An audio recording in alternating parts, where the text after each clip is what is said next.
collaborating. I think that's key in our profession. So it won't just be a sit and get. So I do want you to engage. It's just like we tell kids, you're going to get out of this what you put into it as far as time and thought process. But I definitely am passionate about this subject of coaching and want to take you through. So there is a slide deck that Jenny will share with you guys. I have a hard time just sharing my screen because then you can't see your presenter. I can't see everybody's faces out there and read my crowd. So it's nothing that you need right now, but she can put that in chat in case you want to open it on a different window, or if you've got a dual screen like I do.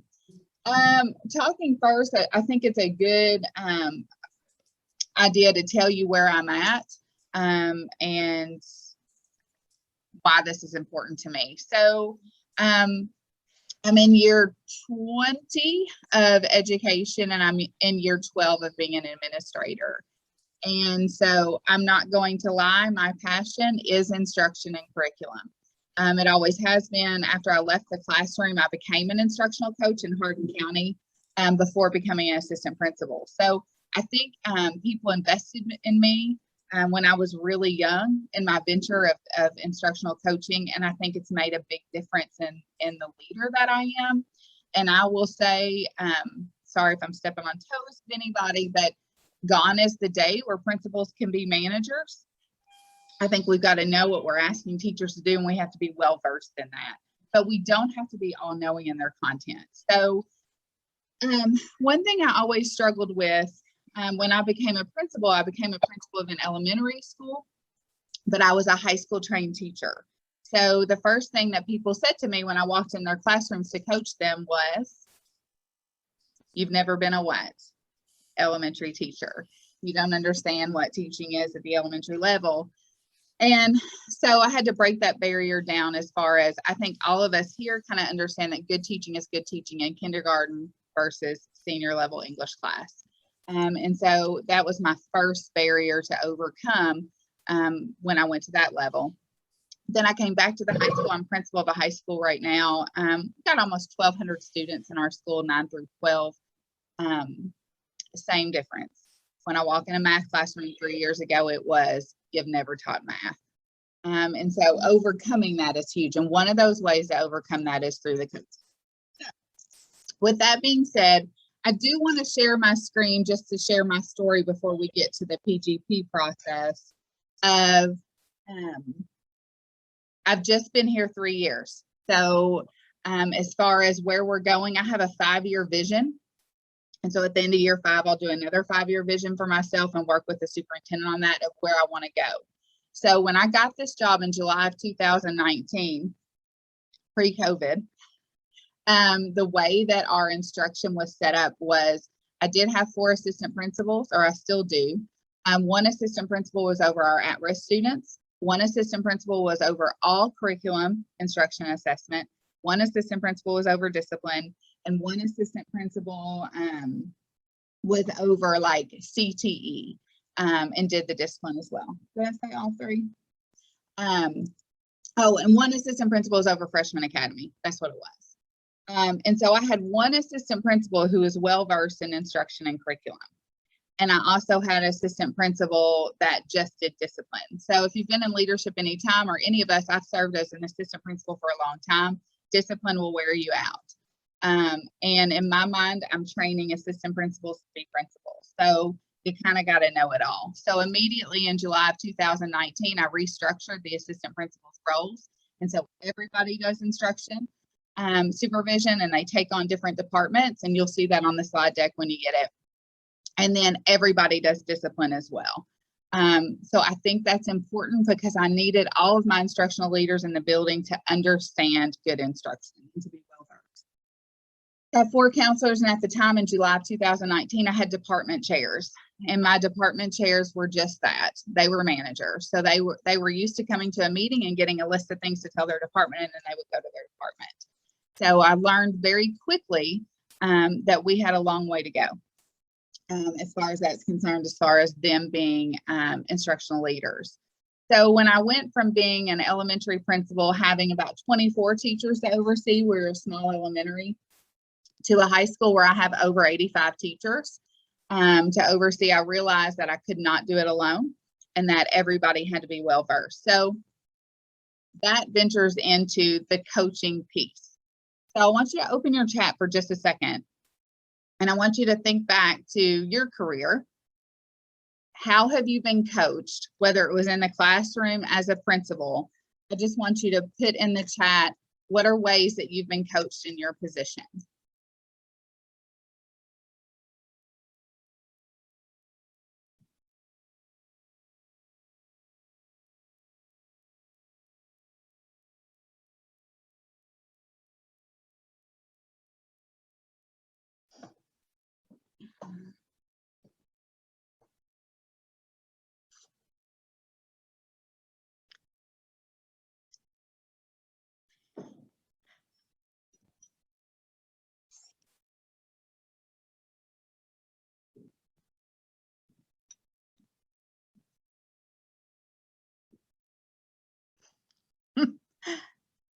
I wasn't either, Jenny.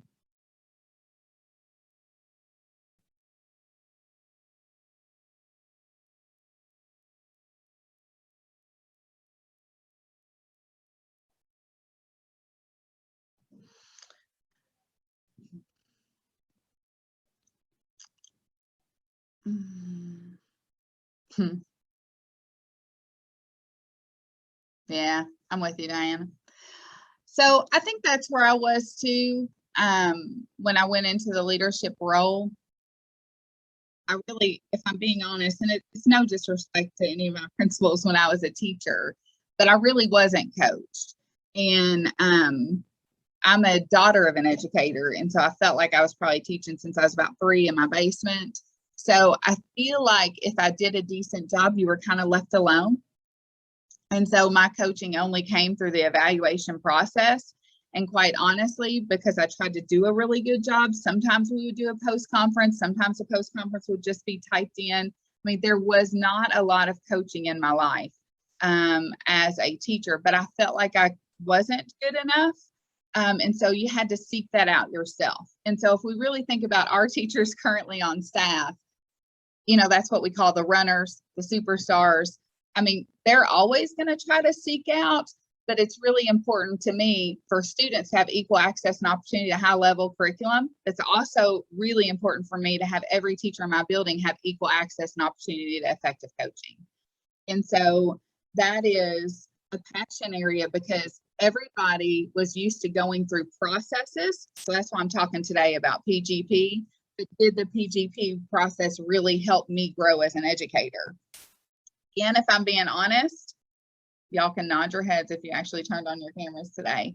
Sometimes I would do my PGP in August or September, and then in March, I would get a reminder that we're going to have our PGP summative meeting, and I would be like, what was my PGP?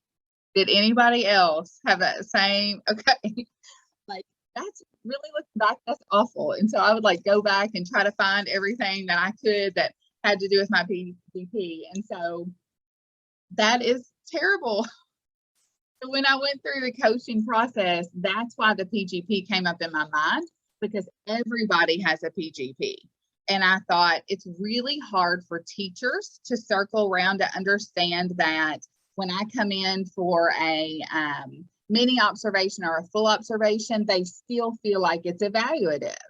And sometimes, guys, it really kind of is. The way the framework is set up is we talk about it should be conversation, but at the end of the day, at the end of the year, we're rating teachers, right? So it's really hard for my teachers to come around to, is she really just coaching me? So my process to put it into my school building was to do it through the PGP process. So that's what I'm going to take you through today as far as how I started from the beginning to get everybody on board to this type of process. I want to share with you really quick a video that I shared with first. Everything I do in phases. So year 1 was just me. Year 2 was me coaching assistant principals. Year 3 was me and instructional leaders. I try to phase things in so it's not an all-in approach. All right. So this is a video that I think is worth 2 minutes, 49 seconds. Let me know, Jenny, if you can't hear it, okay? Or Keith, I can see you. Give me a thumbs up you can hear. Professionals get better at what they do. How do they get great? And there are two views about this. One is the traditional view. That is that you go to school, you study, you practice, you learn, you graduate. And then you go out into the world and you make your way on your own. That's how doctors learn. That's how lawyers do, scientists. Now the contrasting view comes out of sports. And they say, you are never done. Everybody needs a coach. The greatest in the world needs a coach. So I tried to think about this as a surgeon. Pay someone to come into my operating room, observe me, and critique me. It seems absurd. Expertise means not needing to be coached. So then which view is right? Turns out there are numerous problems in making it on your own. You don't recognize the issues that are standing in your way, or if you do, you don't necessarily know how to fix them. And the result is that somewhere along the way, you stop improving. And I thought about that, and I realized that was exactly what had happened to me as a surgeon. So I asked a former professor of mine who had retired, his name is Bob Osteen, and he agreed to come to my operating room and observe me. The case, I remember that first case, it went beautifully. I didn't think there would be anything much he'd have to say when we were done. Instead, he had a whole page of dense with notes. Just small things, he said. Did you notice that the light had swung out of the wound during the case? Another thing I noticed, he said, your elbow goes up in the air every once in a while. That means you're not in full control. It was a whole nother level of awareness. He was describing what great coaches do. And what they do is they are your external eyes and ears, providing a more accurate picture of your reality. They're recognizing the fundamentals.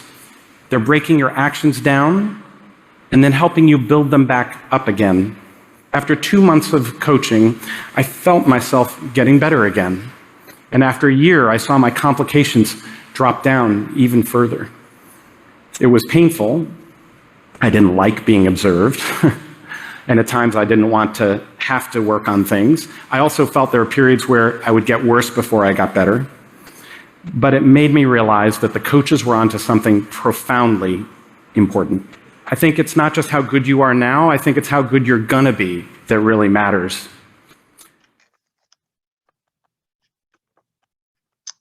All right, let me get this.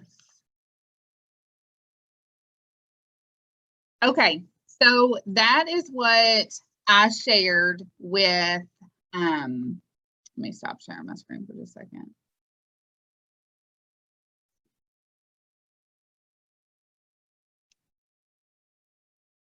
So I share that at the beginning of every single year. I shared it with my assistant principals because I think we do deal with a lot of teachers who believe that years of experience equal what? Exemplary teaching. At least that's been my experience. Because on their self-reflection, a lot of times they would put exemplary and they'd say 27 years in the classroom, blah, blah, blah. It doesn't make you exemplary.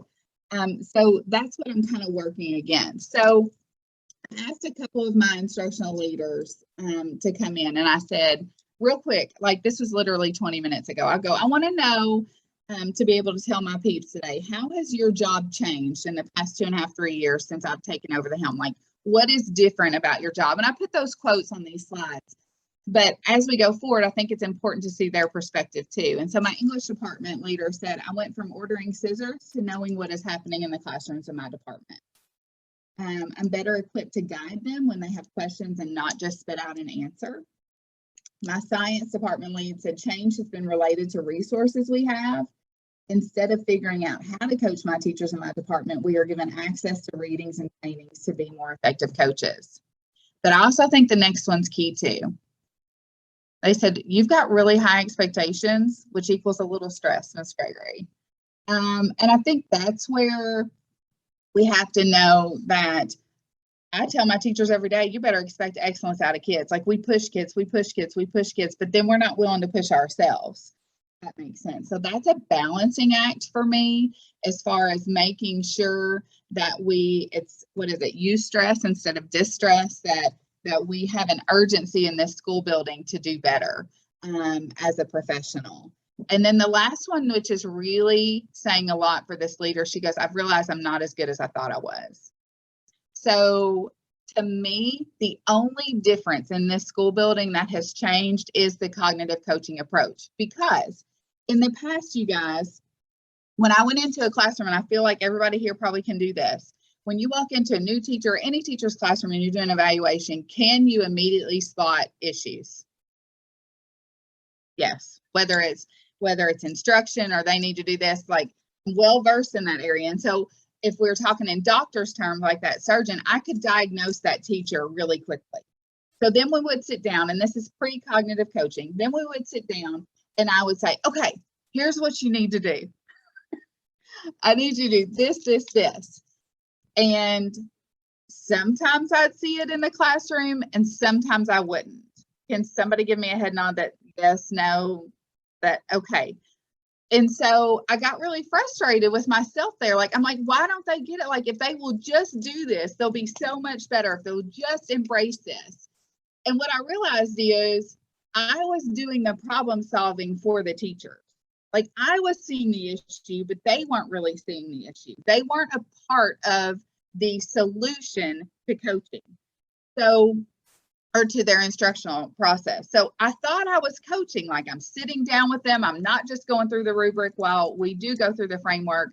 I was still trying to tell them issues like, let's work on these two things. Let's do this. When we sat down for a PGP, they would come with a SMART goal because we've always been trained in SMART goals, but then I would kind of change it. I would make sure that it met those needs. And so it became Allison's PGP for the teacher instead of the teacher's PGP for the teacher. And I wasn't getting a lot of traction with that. I'm just going to be really honest. And then I come to the high school where I'm going from 25 certified teachers to 85 certified teachers. And how am I going to make these people grow? It was easy with 25. I could manage that. I can't manage 85 by myself. So here's where we go.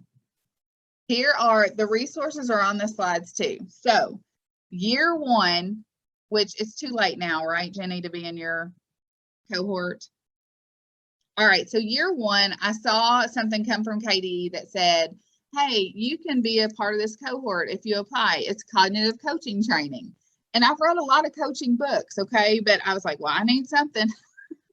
So I went to cognitive coaching training, and it's 8 days.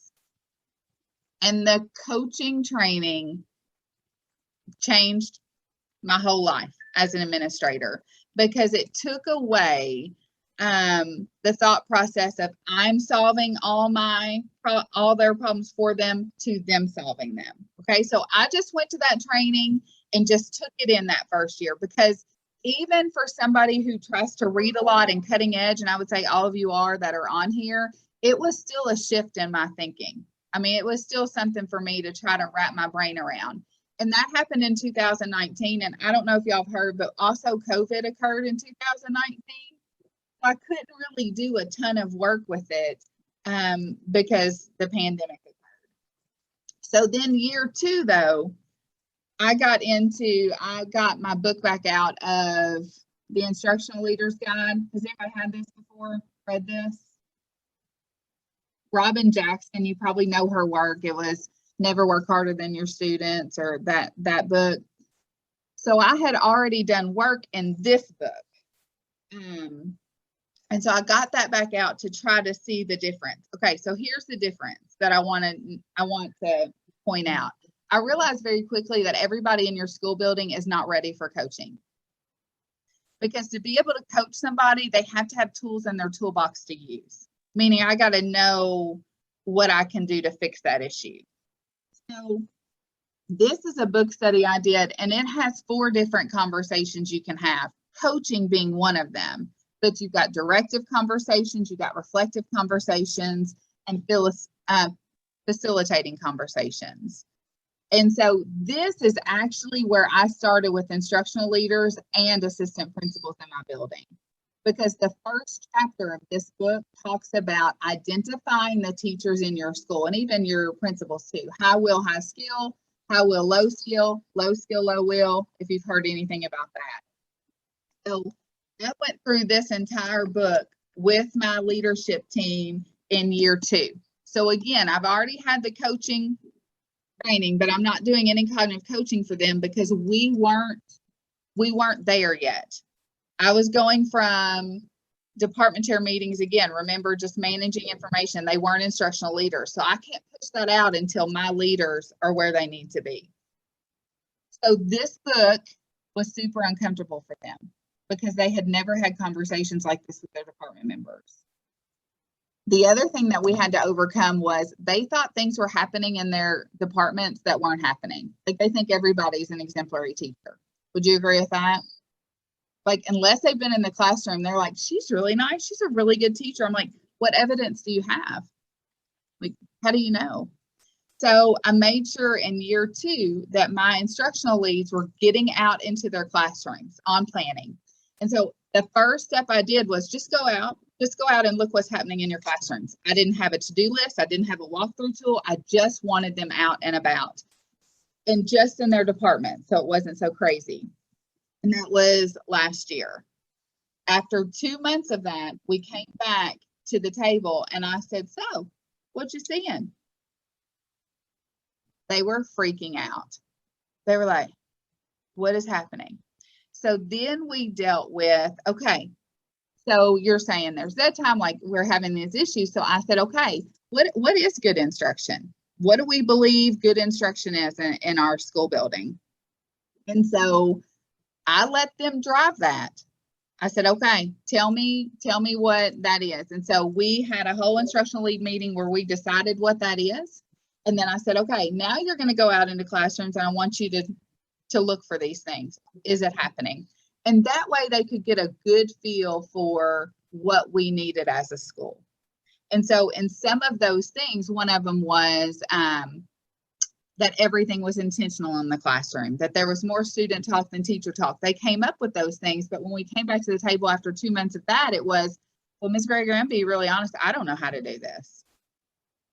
And so it was an aha moment for even my assistant principals or my instructional leads to go, I'm still a learner in this too. How am I supposed to guide somebody else's process with that? So that's where this book came in. Okay, so I needed them to realize that, hey, there's 2 parts of the problem here. We got to really get focused on instruction in the high school and what that looks like, but then also, how do I coach my teachers? Because if I'd have just told the assistant principals and instructional leaders, hey, I went to this good training, I'm going to send y'all to this good training and we're going to implement it. How much buy-in do I get? For me, 0. This is just something else that Allison's making us do. Let's make it through the 8 days of training. It may or may not take hold. So I really tried to make it to where they want it, they need it. Because I told them, if you're going to be an instructional leader for me, we got to be coaching. I cannot be the only coach and neither can the APs. And quite honestly, math teachers are going to take better coaching from who? Math teacher. I mean, it is what it is. And so I wanted to empower those leaders to also be those coaches. Okay. So that is my big piece as far as strategic conversations to identify where your teachers are. And then again, the only teachers in my building that are getting coached are my high wheel, high skill teachers. That's it. Everybody isn't getting coached as far as instruction goes. All right. Now, I use the coaching conversation though with every teacher in my building with PGP process. Does that make sense? So some of my teachers only get 6 to 7 coaching conversations a year because they're doing it through the PGP process. My instructional leads and one high wheel, high skill from every department is getting coaching all the time, not just in their PGP process. So I'm coaching the instructional leads, and my instructional leads have picked one person to coach. So this past summer, how do we do that? This past summer, after we read this book and knew the different conversations, identified the people, then all assistant principals and all my instructional leads, my athletic director coaches my coaches. It's pretty cool. I'm trying to think of anybody else. My SPED consultant, all of them are going through the cognitive coaching training with Maggie. So I paid for her to come. so that we all are speaking the same language. Because sometimes we'll go to these trainings and we try to redo it for our people, and just, for me, it doesn't work. All right, so that's where we're at right now, just with the process. I know I still haven't gotten to PGPs, Jenny. I'm getting there, I promise. But I want you to understand the background and the phase-in process of creating that urgency, and the need for it was really important for me, because I feel like in most schools, even at the high school, I think my superintendent would tell you, they just felt like things were done to them. Like, oh, I got to go to this PD. Oh, this is the, I hate that quote. The next best thing, it's going to go away. Like, I didn't want it to feel like that. I wanted it to be, Diana's laughing at me. I wanted it to be organic. I wanted it to feel like this is just how we do business. So that's been 2 years of that. And I do want you to know that people are going to leave. People left me. Some people do not want to be coached. It just is what it is. But that's okay, because when you get hired in with me, like, you know that this is going to be the process, that people are going to be in your room. So we went from nobody being in, well, I shouldn't say nobody being, but sporadic in classrooms, to like, I'm going in with assistant principals, with instructional leads, talking through, is this person ready for coaching? If not, are they ready for a directive conversation, a facilitative? Like, what type of conversation does this teacher need? So that I'm trying to coach those people. All right, so how to do this with the PGP process. So used to be when you went into the PGP process, Diana, can I pick on you? Okay, so talk to me about a typical PGP process, maybe not with you, but just with a principal, or with when you were a teacher with your principal. How did that work when you went in for the meeting? With our teacher, the typical PGP. Mm-hmm. So it's usually a blanket email saying, here's what the PGP, when it's due, what it should look like. It used to be a lot more detailed whenever we, pre-COVID, Okay. it was much more detailed, but now it's just kind of, it's, here's your PGP. Mid-year, you're going to check to see where you're at with it. And then at the end of the year, you're going to see how much growth you've shown towards your goal with your PGP. So it's basically 3 times a year. Mm-hmm. And then that's it. Okay, so did the administrator have any say in that usually, or did we just type it up, send it, and approved it online? Yes. Okay. Anybody else have any and different? approved it. Anybody else have a different experience with PGPs? Hey, Brandy. Brandy and I went to high school together. Okay. Yeah, I mean, I can share what I do, but I mean, it's a lot like what you said, Allison, so I bring all of my teachers in, and I'm in a small district. So, I still kind of have the ability to pull them all in, and we have that conversation. We go through their self-reflection. And, we kind of, talk about different things, but it's really like what I've observed, I will bring up, you really think you're exemplary in this area, and then I'll change their goal, because of what I've seen. And so I really do want to get away from that. I know that they have to have that buy-in if they're going to really make any change, any true change, organic change, like what you're, talking about. So I'm excited to hear about it. So we are kindred spirits, because that's the way I would do too. And honestly, I've stopped even talking about the self-reflection to teachers, because it really is subjective. And if they really feel like they're exemplary, it's going to come out in your observations anyways, if it's not. Does that make sense? So there's no reason for me to debate with them. I used to get real frustrated. Like, I don't break out in hives, but I'd have like panic attacks inside thinking, how can this teacher think this? In reality, it's just allowing them to give their voice. We're going to get it done in evaluation process anyways. All right, so PGP process. I'm actually going to show you a little clip. Do not judge me, okay? We're in that PGP process this week where I'm meeting with teachers. This process literally takes me about 10 to 12 minutes. So some people will say, well, this coaching aspect is going to take too long, right? I don't have time to sit down and really do this. but I just want you to know, it takes 10 to 12 minutes and I'm still not good at it. Okay. I'm practicing. But one thing that we get with the training is you get these little mats, like to help you, because I will very quickly go to consultation, meaning I will tell them what to do. So I have to like talk myself through this, even 3 years later, of not telling them what to do. So you will see me real quick in the 2 minutes that I show you, I will look down because I'm looking at this. So I still use my cheat sheets. When you actually go through the training, the trainer, like, she's phenomenal. She doesn't ever have to do that, but I do. So my teachers are used to that. The teacher that you're going to see is in year 3 with me. So it is actually her 3rd year going through this process of the coaching conversation for PPP. Okay. So let me share my screen.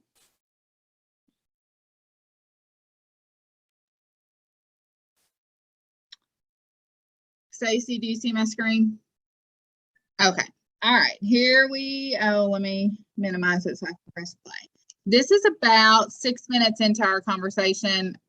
My look does not look very good right now. Sorry. I was really paying attention to her. Okay, here we go. What do you want to, as you go through this PGP process? What's most important to you for you to pay attention to in yourself? What do you really want to pay attention to? I think, like going forward, like say we get through it, we go through all of them, knowing which strategies will work like quicker. Like I'm not, parallel is what I use most often in all my classes. And so like being able to know those structures better and being able to help the gen ed teachers like, oh, I think this will work best. Or this is how I know how to do it, and like help them too. Because I think in special ed, we know more about co-teaching, or gen ed, that wasn't really pushed on them as much as it was us. Right, that's the place we're growing. Yeah, and just like, implement, like being able to like stand up and implement that in that field, like just be confident in it too, in each structure. So as you go forward this year, besides just trying the different structures in the classroom, you want to make sure that you are able to identify which structure would work best in which scenario. Yes. Does that sound what you're around? And that way it builds your confidence as you go into other classrooms to decide what's going to work best with that content, with that teacher. Yes. Okay. So you want to be well versed with those structures. Yes. Okay. So as you reflect on just this quick 5-minute conversation that we've had, all right, how has it supported your PGP process or just your learning? This is our conversation. I mean, helps me like first off walk through it. Like we have something written, that we thought, that I thought of other things like comparing the classes, becoming, well versed in each structure and being able to support. I haven't thought about those things as a gen ed, for the gen ed teachers and for us together and forming that team. And you really came up with both those. Yeah. So that taught me through.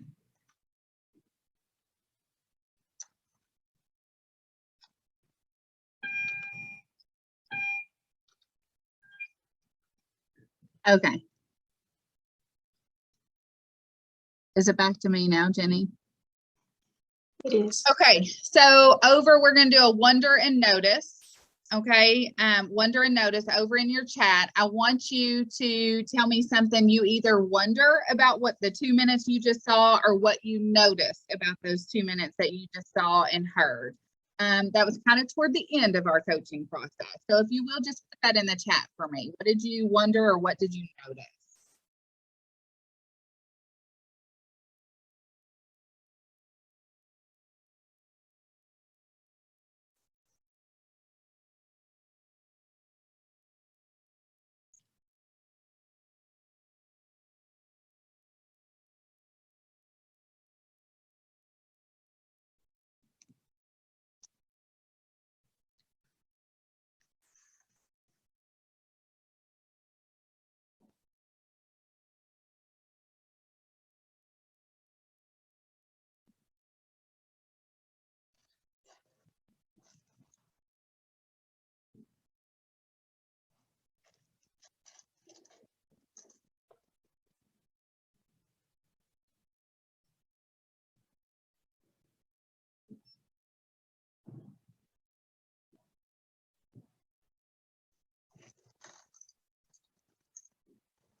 All right. So nobody wonders anything?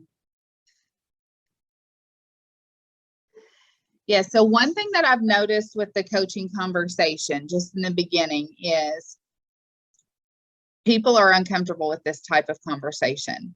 Because usually when they come in and sit with you, so like Brandy, if you start to have these conversations with your teachers, they're going to be a little freaked out because you're going to ask them questions when they're expecting you to tell them, because that's the culture I had always had. She's going to tell me what I need to work on. And if you have a good trusting relationship, then they usually will go with it, but they're not used to thinking about what they want to do. And so Stacy, I wonder how the first coaching conversation went with the seeker. Okay, that was good. I'm going to come back to that. But anyway, so in that conversation, the hardest thing for me is to keep my mouth shut. And I do. Like, I just really focus on paraphrasing what the teacher is telling me that they want to do. And then another question. And I make sure that each of my questions, which are in these coaching conversations, but they are getting to what the PGP is going to have in it. So some of my teachers still come to me, guys, with the PGP written, even though I tell them, hey, we're going to write that PGP together. You don't even need to come with anything except your self-reflection. I want you to think about, like, what's something I want to work on this year. And we can work through those ideas. So some teachers come to me with 2 different ideas. Some teachers come to me with 1. And through that conversation, though, through the questions, they realize, well, that's not what I need to work on. I need to work on questioning and discussion. And it's like literally, if we were in a cartoon, you can see the teacher's light bulb go off. And so unless they're on a corrective action plan, I let them do whatever they want, regardless of what our focus is as a school, because I'm trying to build rapport and allow them to have some choice, because when they have choice in what they're working on, they work harder on it. So one of my teachers last year, who I believe needed something else, came with an idea, and I was like, that's kind of fluffy. Like, I don't know if this is going to work. And I probably need to go tell her this is going to air so that she knows. But anyways, the idea was kind of fluffy. I was like, that's kind of soft skill stuff. I don't know if it's going to work. And she was the most driven teacher that year with her PGP process, because she had decided, and she was 110% in it to win it, as far as here's how my process goes. So after we finish that conversation, then we sit there. And I didn't notice, well, I didn't see this. I never sit behind my desk when we're having conversations. So I always come around to the front of my desk, so there's nothing in between us. And that's just not coaching conversation. It's like if a teacher wants to come and talk to me, because sometimes that creates that barrier. So glad you noticed that. Yes, I try to listen and paraphrase. Then we just open up their laptop at that point and we write the PGP together. And so I'll remind them, well, you said you were going to measure it this way. Well, you said, and so I can make sure it's that SMART goal, so we don't have to go through the system sending it back and forth. So my whole PGP meeting lasted about 22 minutes. So 22 minutes with that PGP process. Okay, but it's not over, right? So I'm going to send you that whole coaching conversation so you can see it beginning to end. Because the next question I ask the teacher is, hey, I'm going to come in a couple of weeks, and what data would you like me to collect for your PGP? How are you going to measure this? So what do you want me to keep for you? I catch myself in the coaching conversation. I told you I'm not perfect. I say, at first I say, what do you want me to look for? Well, then that makes her think, oh my goodness. So then I rephrase and said, what data do you want me to keep for you? What do you want me to look for?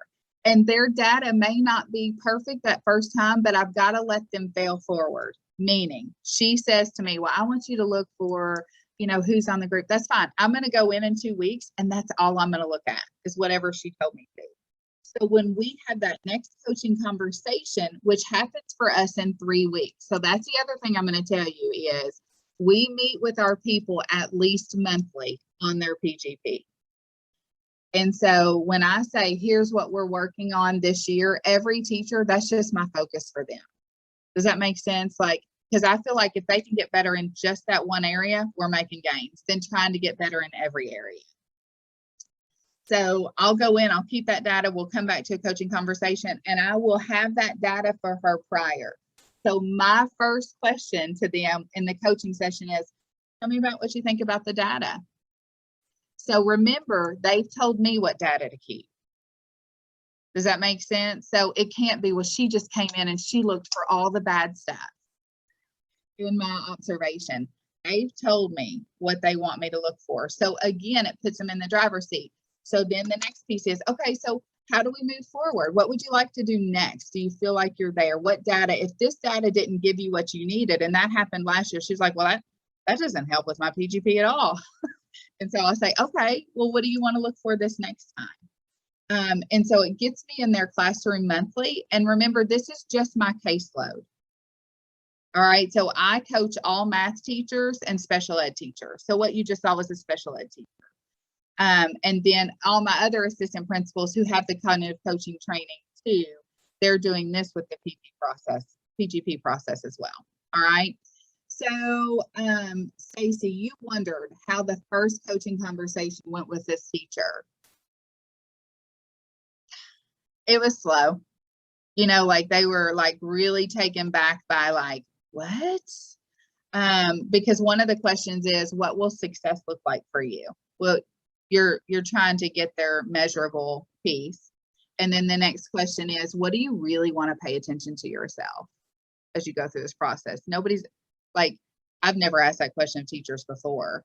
So it's just those uncomfortable questions. But now we're 3 years in, so she knows it's coming. Sometimes you saw her side eye me like, what? Now she's asking me a different question. But my teachers are used to it now. And my instructional leads, this will be year 2 of that for them. So all my assistant principals and me will do it through the PGP process this year. I have been doing it for 2 years this way. Assistant principals didn't. I didn't want them to halfway do this training. Does that make sense? So that's a good phase-in process for you, is to just choose a few after you have the training or after you read through to have those coaching conversations with, to work out the kinks for yourself before you go full-fledged with everybody in the school. And if I'm honest, everybody wasn't ready for that, right? But now this year, this is how these conversations go. So I've sat in a couple of them. I shouldn't say a couple. I'm trying to sit in on one of each of my assistant principals to make sure they're doing the coaching conversation with fidelity. Because I also don't want them to be like, well, I have to go through coaching with Ms. Gregory, and it's a lot more than, you know, Mr. Cole or Ms. Sarah Wright Holmes. I need it to be authentic with its implementation. But I found a lot of, I'll say that word again, traction with PGP because they buy into it. It's a good, safe place to start because you're not going to try to fire a teacher based on that. Does that make sense? It's not really evaluative. And so it opens the door for that coaching piece then when I go in at other times just with instruction. Okay. All right, so yes, it is a lot on your calendar. So once we make that PGP meeting and we make it, then we immediately make our next meeting. So our next meeting is 3 weeks off. Let's look at our calendars right now. And so I know between there, I need to get in that classroom and get that data for that teacher. Then at our next coaching meeting, we make our next. So in December, I allow teachers to make, obviously you're supposed to make changes to it. Like, is this getting you where you need to be? What's the next step process? And that one you have to record. Obviously, it's your mid-year. But then I've also found at the end of the year, the teacher will say, I'm not finished. Like, that's like the heavens have opened up. Like, you don't have to have a different PGP every single year.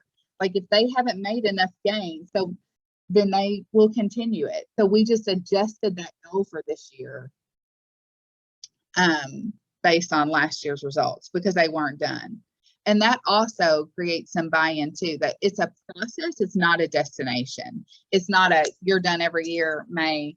I'm trying to make that growth piece just a part of life here at the high school. It's not easy. Okay. So can you share those questions with us? I think I can. Can't I, Jenny? I think those questions are definitely, you know, generic enough that some of those stems that you used that you Yeah. use that. So this is the other book I forgot to tell you about, the Coach Approach book. It's also what I did with assistant principals before they were cognitive coach trained. And this just goes with the mentality of we are overwhelmed as principals. We're overwhelmed with discipline. We're overwhelmed with a lot of things, and it takes us out of the classroom. But I find that the more that we're in, and you all know this, the more you're in classrooms, the less discipline you have. The more you're in classrooms, you know where to drive. And so just last night, I sent to one of my friends, I'm not being an effective leader. Like, I think we're all in that, like we're all worn out. And I'm trying to do too much. So this morning I woke up and I was like, okay, what is my focus? Like, it has to be instruction. It has to be instruction. And I think all the other noise, I mean, you gotta put out some fires, but if we'll just continue to focus where the heart of learning is, we're going to get a lot of movement there. So that's really where my focus is. On the coaching piece, we're also making waves here. My students were in rows. We do a lot of direct teaching, or we did 3 years ago here. And I'm huge on collaborative culture and teaming. And so 3 years ago, you would have seen desk and rows in every classroom in this building, except for like 2. And now you go in and we're in teams and we're teaming and we're doing cake and structure. So a lot of your PGPs, after they get what you're doing and what your vision is as a school, like I don't have to guide them anymore. Most of them know, I'm not good here. This is going to be my PGP. Okay, what questions or concerns, or what didn't I hit? Because sometimes I get going on tangent. Go back to my notes here. And while you're doing that, so Diana asked, did you say you paid something to come in and do cognitive? Oh, yes. So you can talk about bringing in Maggie. Yeah, so I can send you her information. I'm in Western Kentucky, Region 1, so I actually opened it up to every district in my region and said, hey, this is good stuff, like, please come. And so the more people that come, I think she can do up to 40 people at a time, then it makes it cheaper for you. So I used my PD monies, brought her in, opened it up to other districts, so they helped me with the cost too. And it is an 8-day training. That is a lot. Okay. So sorry, Jenny, if I hurt your feelings, but we did the 8 days in 1 year. And it was a lot for me. So when I'm thinking about my instructional leaders that are just now learning how to, or learning that there's a need for coaching and they're not where they need to be, I almost felt like, okay, they can only handle so much at a time. So we did day 1 and 2 this past summer. We're going to practice that. And then in February, we're doing day 3 and 4. That's it for the first year. The following year, we'll do the 4 more days so that it's embedded, so that they have time to practice throughout that 2-year process. And it really is affordable,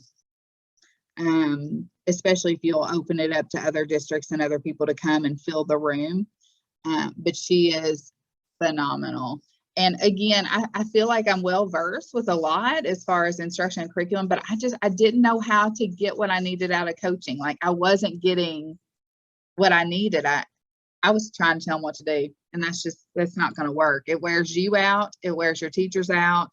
And I've seen more movement in the past year, both with my assistant principals and instructional leads who I was coaching, and then my caseload, than I had seen in 10 or 11 of trying to coach my own way. Miss Allison, can I just say something to that? Yes. So we have a bunch of new teachers this year, more than we've ever had in the past. And they're all like brand new, like have never been in a classroom.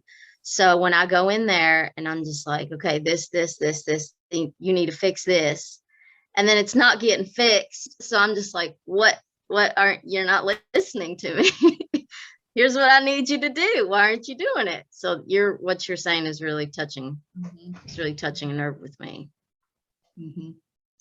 And I will say too, sometimes, and that's why this book is a great place before you go to the training. Like, this would be something everybody could get right now with your lead team and read through it, because what you'd probably find, Diana, with those brand new teachers is they don't have the tools in their toolbox. Like, they don't know.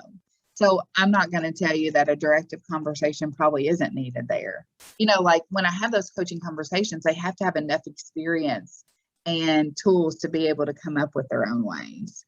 So in some ways, it's given me that balance, that because sometimes I've gone into a coaching conversation and there's nothing there.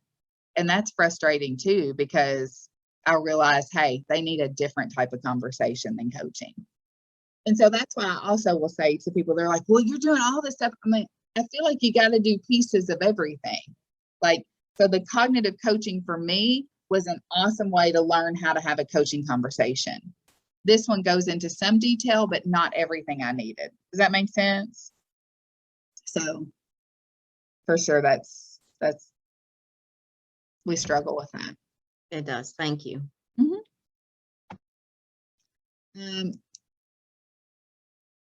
What else? Okay, I'm going to push on you here too, because I don't know if anybody's in here district or just principal. I would say too, just don't wait. Like, don't wait for everybody in your district to get on board, or don't wait. Like, I just said, hey, I'm doing this. You're invited. I'm doing this for my team of teachers and my athletic director and people like that. And I invited all my elementary principals and all my middle school, and they all didn't come, and that's okay. But I mean, I felt like it was good enough for me to make sure that I share it out, but just start with your school, start with your people, start with your admin team. And I guess where I'm at now too, like I call Jenny sometimes, I call people that have been in it with me, like our little cohort. I'll be like, I need some coaching, because I just need, now we have realized, like, I need to think through things too. So with my admin team, it's phenomenal, because we'll come in every week. We have an admin team meeting, and 10 minutes of that meeting is coaching. So we pair off, and each of my assistant principals has a priority area, something they're working on, and we coach that. So it gives us practice in coaching it too. So we do 5 minutes and 5 minutes. And that gets them ready to coach as well. Same thing happens at my instructional lead meetings. We coach each other, just to practice. Anything else? No, I'm kind of early, but I hope it was something you can use, or at least get you thinking. It is the PGP process. It's the way to start it for sure.